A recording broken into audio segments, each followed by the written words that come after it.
പിതാവിന്റെയും പുത്രന്റെയും പരിശുദ്ധാത്മാവിന്റെയും നാമത്തിൽ ആമേൻ. പ്രിയപ്പെട്ടവരെ, ഇന്ന് ഓഗസ്റ്റ് 22-ാം തീയതി ശനിയാഴ്ച. അമ്മേ പരിശുദ്ധ അമ്മേ, അമ്മേ പരിശുദ്ധ ദൈവമാതാവേ, കൃപാസനത്തിലൂടെ ഞങ്ങളുടെ ദേശത്തിനും അമ്മ മധ്യസ്ഥം തേടി തന്ന എല്ലാ അനുഗ്രഹങ്ങൾക്കും കൃപകൾക്കും ഞങ്ങളിപ്പോൾ ഹൃദയം നിറഞ്ഞ നന്ദി പറയുന്നു. അമ്മേ പരിശുദ്ധമ്മേ ദൈവമാതാവേ, 2004 ഡിസംബർ 7-ാം തീയതി ഉച്ചകഴിഞ്ഞ് 2:30 കൃപാസനത്തിൽ സംഭവിച്ച അമ്മയുടെ പ്രത്യക്ഷപ്പെടലിനെ കുറിച്ച് തിരുസഭയ്ക്ക് സമർപ്പിച്ചിരിക്കുന്ന പഠനരേഖകളുടെ മേൽ സഭാത്മകമായ പഠനം ആരംഭിക്കുവാൻ ഞങ്ങൾ പ്രാർത്ഥിക്കുന്നു. അമ്മേ പരിശുദ്ധമേ, ഭൂസ്വർലോകങ്ങളുടെ രാജ്ഞിയായ അങ്ങേയ്ക്ക് ഭൗമസംരക്ഷണത്തിനായി പ്രപഞ്ചപ്രകൃതിയെ തന്നെ തിരുസഭ പ്രതിഷ്ഠിക്കുവാൻ ഈ പ്രത്യക്ഷീകരണം വഴി ഇടയാക്കണമേ. പരിശുദ്ധമേ, ജപമാല മാതാവേ, സകല കൃപാസനം പ്രാർത്ഥനയോടും ചേർത്ത് ഞങ്ങളിപ്പോൾ പ്രാർത്ഥിക്കുന്ന ഈ കുടുംബത്തിന്റെ പ്രത്യേക നിയോഗം പറ മക്കളെ.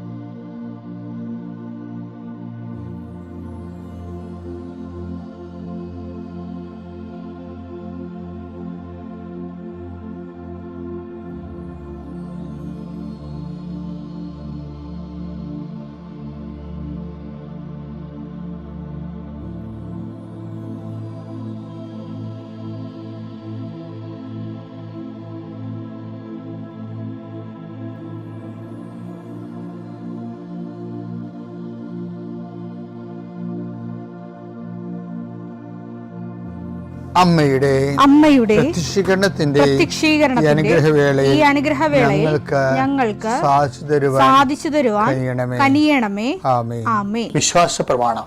സർവശക്തനായ പിതാവും ആകാശത്തിന്റെയും ഭൂമിയുടെയും സൃഷ്ടാവുമായ ദൈവത്തിൽ ഞാൻ വിശ്വസിക്കുന്നു. അവിടുത്തെ ഏകപുത്രനും ഞങ്ങളുടെ കർത്താവുമായ ഈശോ മിശിഹായിലും ഞാൻ വിശ്വസിക്കുന്നു. ഈ പുത്രൻ പരിശുദ്ധാത്മാവിനാൽ ഗർഭസ്ഥനായി കന്യകാമറിയത്തിൽ നിന്ന് പിറന്ന് പൊന്തിയോസ് പീലാത്തോസിന്റെ കാലത്ത് പീഡകൾ സഹിച്ച് കുരിശിൽ തറയ്ക്കപ്പെട്ട് മരിച്ച് അടക്കപ്പെട്ട് പാതാളങ്ങളിൽ ഇറങ്ങി മരിച്ചവരുടെ ഇടയിൽ നിന്ന് 3-ാം നാൾ ഉയർത്ത് സ്വർഗത്തിലേക്ക് എഴുന്നള്ളി സർവശക്തിയുള്ള പിതാവായ ദൈവത്തിന്റെ വലതുഭാഗത്തിരിക്കുന്നു. അവിടെ നിന്ന് ജീവിക്കുന്നവരെയും മരിച്ചവരെയും വിധിക്കുവാൻ വരുമെന്നും ഞാൻ വിശ്വസിക്കുന്നു. പരിശുദ്ധാത്മാവിലും ഞാൻ വിശ്വസിക്കുന്നു. വിശുദ്ധ കത്തോലിക്കാ സഭയിലും പുണ്യവാന്മാരുടെ ഐക്യത്തിലും പാപങ്ങളുടെ മോചനത്തിലും ശരീരത്തിന്റെ ഉയർപ്പിലും നിത്യമായ ജീവിതത്തിലും ഞാൻ വിശ്വസിക്കുന്നു. ആമേൻ. സുഖസ്ഥനായ ഞങ്ങളുടെ പിതാവേ, അങ്ങയുടെ നാമം പൂജിതമാകണമേ. അങ്ങയുടെ രാജ്യം വരണമേ. അങ്ങയുടെ തിരുമനസ് സ്വർഗത്തിലെ പോലെ ഭൂമിയിലും ആകണമേ. അന്നു വേണ്ടുന്ന ആഹാരം ഇന്ന് ഞങ്ങൾക്ക് തരണമേ. ഞങ്ങളോട് തെറ്റ് ചെയ്യുന്നവരോട് ഞങ്ങൾ ക്ഷമിക്കുന്നത് പോലെ ഞങ്ങളുടെ തെറ്റുകൾ ഞങ്ങളോടും ക്ഷമിക്കണമേ. ഞങ്ങളെ പ്രലോഭനത്തിൽ ഉൾപ്പെടുത്തരുതേ, തിന്മയിൽ ഞങ്ങൾ രക്ഷിക്കണമേ. ആമേൻ. നന്മ നിറഞ്ഞ മറിയമേ, സ്വസ്തി. കർത്താവ് അങ്ങയുടെ കൂടെ സ്ത്രീകളിൽ അങ്ങ് അനുഗ്രഹിക്കപ്പെട്ടവളാകുന്നു. അങ്ങയുടെ ഉദരത്തിൻ ഫലമായി ഈശോ അനുഗ്രഹിക്കപ്പെട്ടവനാകുന്നു. പരിശുദ്ധ മറിയമേ, തമ്പുരാന്റെ അമ്മേ, പാപികളായ ഞങ്ങൾക്ക് വേണ്ടി ഇപ്പോഴും ഞങ്ങളുടെ മരണസമയത്തും തമ്പുരാനോട് അപേക്ഷിക്കണമേ. ആമേൻ. കർത്താവേ, നിന്റെ ഉന്നതമായ നാമത്തിന് സ്തോത്രം ചെയ്യും. കർത്താവേ, നിന്റെ വിശുദ്ധ പൗരോഹിത്യത്തെ മഹത്വപ്പെടുത്തണം. 40 വർഷം ഞാൻ അർപ്പിച്ച കുർബാനയുടെ യോഗ്യതയാൽ കൃപാസ്ഥാനത്താറെ ജീവനോടെ പ്രത്യക്ഷപ്പെട്ട പരിശുദ്ധ അമ്മയുടെ മാധ്യസ്ഥതയിലെ ഞാൻ അങ്ങയുടെ മക്കൾക്ക് വേണ്ടി പ്രാർത്ഥിക്കുന്നു. അമ്മേ, പണിക്ക് പോയിരിക്കുന്ന അപ്പൻ രാത്രി ഭക്ഷണത്തിലുള്ള വകയും കൊണ്ടുവരുമെന്ന് വിചാരിച്ചുകൊണ്ട് അമ്മയും മക്കളും കാത്തിരിക്കണ പോലെ ജീവിതത്തിൻ്റെ ഓരോ വിഷയങ്ങളിൽ ഘടകങ്ങളിലേക്ക് കടന്നു പോകാൻ വേണ്ടി ഈ പ്രാർത്ഥനയും കാത്തിരിക്കുന്ന അനേക ആയിരങ്ങളുണ്ട് ഇസ്രായേൽ ലോകം മുഴുവനും. ആ മക്കളെയെല്ലാം ഞാൻ ഈ സമയത്ത് ഓർക്കുന്നു. ഓർത്തുകൊണ്ട് അമ്മയുടെ മധ്യസ്ഥതയിൽ ഈശോയ്ക്ക് മക്കളെ നിങ്ങളെ ഏൽപ്പിക്കുന്നു. കർത്താവ്, ഇന്ന് ആശുപത്രിയിൽ പോകുന്നവരുണ്ട് ഈശോയെ. ഇന്ന് ഓപ്പറേഷന് ഡേറ്റ് ഇട്ടിട്ടുള്ളവരുണ്ട് ഈശോ. അവരെ ഞാൻ ഈശോയ്ക്ക് സമർപ്പിക്കുന്നു. കർത്താവ് അവരെ സന്ധിക്കുകയും സമാധാനിപ്പിക്കുകയും ചെയ്യട്ടെ. ഇന്ന് സ്കാനിങ്ങിന് പോകുന്നവരുണ്ട്. ഇന്ന് ടെസ്റ്റിന് രക്തവും മറ്റു കാര്യങ്ങളും ടെസ്റ്റിന് കൊടുത്ത് റിസൾട്ടിന് പോകുന്നവരുണ്ട്. കർത്താവ് അവർക്കെല്ലാം അനുകൂലമായ റിസൾട്ട് കിട്ടാൻ ഞാൻ മക്കളെ ഈശോ നാമത്തെ ആശീർവദിക്കുന്നു. ഇന്ന് പ്രസവം നിശ്ചയിച്ചിരിക്കുന്നവരുണ്ട്, അത് ഓപ്പറേഷൻ ആകല്ലേ എന്ന് പ്രാർത്ഥിക്കുന്നവരുണ്ട്, ചിലർ ഓപ്പറേഷൻ ആകണമേ എന്ന് പ്രാർത്ഥിക്കുന്നവരുണ്ട്. കർത്താവേ, എന്താർക്കും ഓരോരുത്തർ അനുയോജ്യമായതും അവർക്ക് സന്തോഷം തോന്നണമെന്നുമായ കാര്യങ്ങൾ ചെയ്യാൻ നീ അവരെ അനുഗ്രഹിക്കണമേ.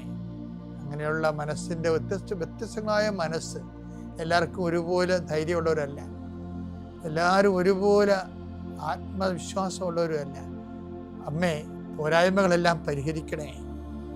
പരിശുദ്ധ ദേവമാതാവിൻ്റെ മാധ്യസ്ഥത്തിന് ഞാൻ ഈ മക്കളെല്ലാം സമർപ്പിക്കുന്നു. എൻ്റെ കർത്താവിൻ്റെ ഉന്നതമായ നാമത്തിൽ, സഭയുടെ അധികാരത്തിൽ, കുരിശടയാളത്തിൽ ദൈവശക്തി അതിനെ അനുഗ്രഹിക്കപ്പെടട്ടെ. എൻ്റെ പ്രിയപ്പെട്ടവരെ, നമ്മുടെ സബ്ജക്റ്റ് അറിയാമല്ലോ അല്ലേ? എന്താണ്?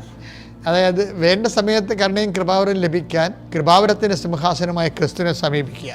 എങ്ങനെ സമീപിക്കാൻ കഴിയും? അതിൻ്റെ യോഗ്യത എന്തൊക്കെയാണ്? അത് നമ്മൾ 5 യോഗ്യത ഇന്നലെ കൊണ്ട് കഴിഞ്ഞു. ഇന്ന് 6ാം യോഗ്യതയാണ്. 6ാം യോഗ്യത എന്താ പറയണമെന്നറിയാമോ? പ്രാർത്ഥനാപൂർവ്വം സമീപിക്കുക. പ്രാർത്ഥനാപൂർവ്വം സമീപിക്കുക. അതിന് നമ്മൾ ധ്യാനിക്കാൻ പോകുന്ന വചനം ഏതെന്നറിയാമോ? ഫിലിപ്പിയർ 4:6. ഒന്നിനെക്കുറിച്ചും ആകുലരാകേണ്ട. ഒന്നിനെക്കുറിച്ചും ആകുലരാകേണ്ട. പ്രാർത്ഥനയിലൂടെയും അപേക്ഷയിലൂടെയും കൃതജ്ഞതാസ്തോത്രങ്ങളോടെ നിങ്ങളുടെ യാചനകൾ ദൈവസന്നിധിയിൽ അർപ്പിക്കുവിൻ. ദൈവസന്നിധി യാചന അർപ്പിക്കുന്നതിൻ്റെ ഒരു കുഴപ്പമില്ല. കൃതജ്ഞതാ സ്വസ്ഥങ്ങളോടെ അർപ്പിക്കുന്നതിനാണ് പരിശുദ്ധാത്മാവ് വേണ്ടി വരുന്നത്. അവിടെ വിഷയം യാചന പറയാൻ എന്താ? നമ്മൾ മൊത്തം യാചനയല്ലേ. പള്ളിയിലും ചെല്ലുമ്പോഴും നമ്മൾ വിശ്വാസിയുടെ പ്രാർത്ഥന എന്ന് പറയും. വിശ്വാസിയുടെ പ്രാർത്ഥന എന്ന് പറയുമ്പോൾ പുരോഹിതൻ്റെ പ്രാർത്ഥന അല്ലെന്നാണ് പറയണത്. വിശ്വാസികളുടെ പ്രാർത്ഥന എന്താ? കൊണ്ടുപോയോ എന്നല്ല പ്രാർത്ഥിക്കണത്. പള്ളിക്ക് വിശ്വാസികളുടെ പ്രാർത്ഥന എന്ന് പറഞ്ഞതല്ലേ യാചന പ്രാർത്ഥനയല്ലേ? അതെല്ലാം യാചന പ്രാർത്ഥനയാണ്. പക്ഷേ ഈ യാചന പ്രാർത്ഥനയ്ക്കൊണ്ട് കുഴപ്പം, ഇതിന് ചുതി തട്ടാൻ സാധ്യതയുണ്ട്. എപ്പോഴും ആക്രാന്തം മൂത്ത് നമ്മുടെ ആവശ്യം മാത്രം പറയുമ്പോൾ ചുതി തട്ടാൻ സാധ്യതയുണ്ട്. അത് ദൈവത്തിനെ കൂടി സ്വീകാര്യമാകുന്ന കണ്ടൻറ്റ് വെക്കണം.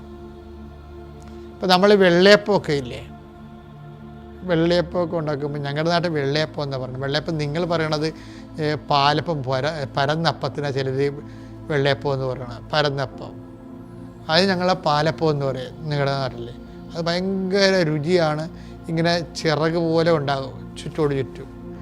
അത് അങ്ങനെ ചെയ്യുന്ന ആൾക്കാരൊക്കെ മരിച്ചുപോയി. ഇപ്പം പാലപ്പം എന്നൊക്കെ പറയണത് ചുമ്മാ കടയിൽ നിന്ന് ഇപ്പോൾ പൊടി മേടിച്ചിട്ട് എല്ലാം വെള്ളയപ്പാടല്ലേ ഇരിക്കണേ. ഇപ്പോൾ അതല്ല, അതൊരു ഹെറിറ്റേജ് ആയിട്ടുള്ള ഭക്ഷണമാണ് വെള്ളയപ്പം. ഞങ്ങൾക്ക് 2 അപ്പമാണ് ഉള്ളത് ആലപ്പുഴ ക്രിസ്ത്യൻസിൻ്റെ കൂട്ടത്തിൽ. പിതിരപ്പമുണ്ട്, വെള്ളയപ്പമുണ്ട്. പിതിരപ്പം എന്ന് പറയണത് അത് ചില ആൾക്കാർ അതിനെ പറയണത് കറുത്തപ്പം എന്നൊക്കെ പറയാം. അതൊക്കെ ചുമ്മാ വിവരമില്ല പറയണതാണ്. പിതിരപ്പം എന്ന് പറയുന്നത് നമ്മളുടെ ശർക്കരയും ഇതെല്ലാം കൂടി ചേർത്തിട്ട് ഈ പോർട്ടിച്ചയുടെ കാലത്ത് നമുക്കറിയാമല്ലോ, പാതിരി എന്ന് കേട്ടിട്ടില്ല, ഫാദേഴ്സ് ഹൗസിൽ ഉണ്ടാക്കണം. അതുമായിട്ട് ബന്ധപ്പെട്ട് വരുന്ന തറവാടിത്തുള്ള അപ്പമാണ് പിതിരപ്പം എന്ന് പറയുന്നത്. അതിലിപ്പോൾ ആ പിതിരപ്പം എന്നുള്ള വാക്ക് ഇപ്പോൾ ആൾക്കാർ ഉപയോഗിക്കുന്നില്ല. വെള്ളയപ്പം നമുക്ക് കിട്ടിയത് വെള്ള കൊണ്ടപ്പമല്ല.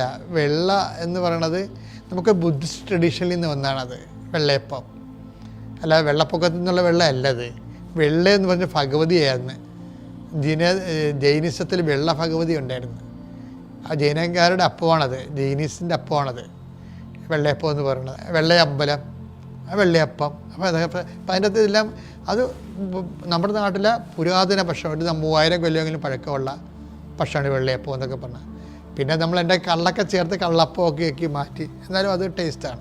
എനിവേ, ഞാനീ പറയുന്നത് കാരണം ഇപ്പോഴും നമ്മൾ പാത്രത്തിൽ പുഴുങ്ങുന്ന അപ്പത്തിൻ്റെ കൂടെ പിള്ളേർ കഴിക്കത്തില്ല. പിള്ളേർക്ക് പിന്നെ എന്ത് ചെയ്യും? നമ്മളൊരു മുന്തിരി കൂടി വെച്ച് കൊടുക്കും. ഉണക്ക മുന്തിരി കൂടി വെച്ച് കൊടുക്കും. 1-2 മുന്തിരിയും കുറച്ച് ഏത്തപ്പഴമൊക്കെ പുഴുങ്ങിയത് എടുത്തിട്ട് അരിഞ്ഞ് അത് ചേർത്തിട്ട് അപ്പം നമ്മുടെ പിള്ളേർക്ക് വെച്ച് കൊടുക്കുകയാണെങ്കിൽ പിള്ളേരെന്ത് ചെയ്യുന്നറിയാമോ? ആ കറുത്ത മുന്തിരി വെള്ളയപ്പം തിന്നത്തില്ല. അതിൽ ഏത്തപ്പഴവും ഏത്തക്ക പൊട്ടും അതുപോലെ തന്നെ മുന്തിരിയും എടുത്ത് കഴിക്കും.